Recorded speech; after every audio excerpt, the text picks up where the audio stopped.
Christy from Cupcake Dazzle. I'm so excited to film this video. It's probably one of my favorite boxes so far. I feel like they just keep getting better and better, and I love this time of the year with the spring. So we wanted to think spring in our May box and use these flower plunger cutters to show you how to make your own flowers. So we gave you fondant in this box. You can use, any kind of fondant if you have it at home or make a recipe. But I love the Set Nice brand and I'm excited for you to use it today. So if you're curious to see how to make these flowers, keep on watching. The supplies you'll need are these flower plunger cutters, as well as the fondant and some Crisco. So I'm just going to take my Crisco and just do a thin film on my silicone mat. You can use a Silpat, anything that would work for rolling out the fondant. And in this month's box we included this Satin Ice fondant, and this is my favorite preferred brand to use. So when you get fondant, the main thing to do is you want to knead it. So with a little bit of Crisco from the mat and on my hands, I'm just going to knead it a little bit. Make sure it's very pliable. It's very nice and soft already, but still you just want to knead it a little bit.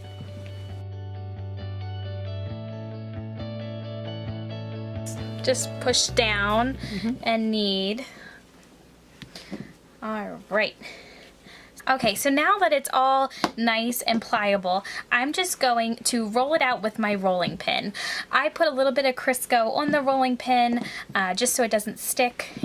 And then when you get the plunger cutters, from your box, I like to, of course, wash these and then also put a little bit of Crisco down and just kind of go like this on your mat. This helps so the fondant doesn't stick into the plunger cutter, or helps prevent that.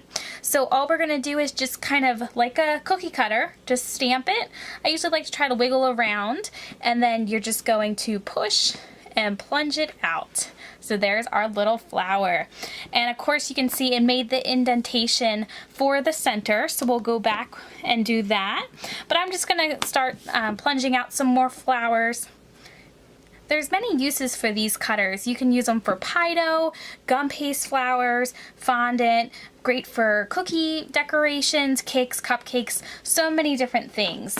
And in this month's box, we gave you a nice variety of the flowers, so you can really have fun. Sometimes you might have with the little ones, since it's so miniature, it might even stick. So all I do is just kind of take your hand and pull it away, and then just sit it right down.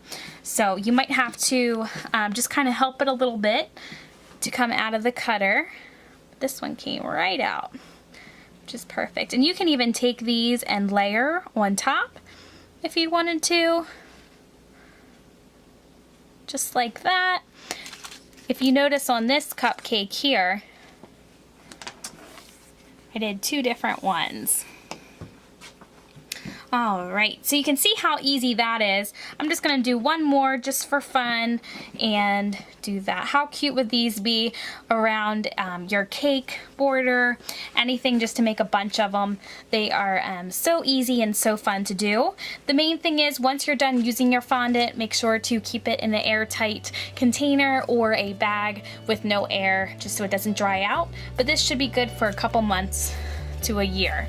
So here I use the sprinkle mix that we included this month. You can also use the pearls out of the mix to do for your center, or you can use the little candy beads that we included in this month's box. It's a perfect little kind of center. All I would do to apply that would just be with a little paintbrush and a little bit of water, just so that sticks in there. But it makes a great little springtime. You can even put a little butterfly next to it too, for the spring.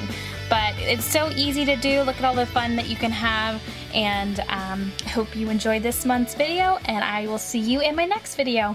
Bye!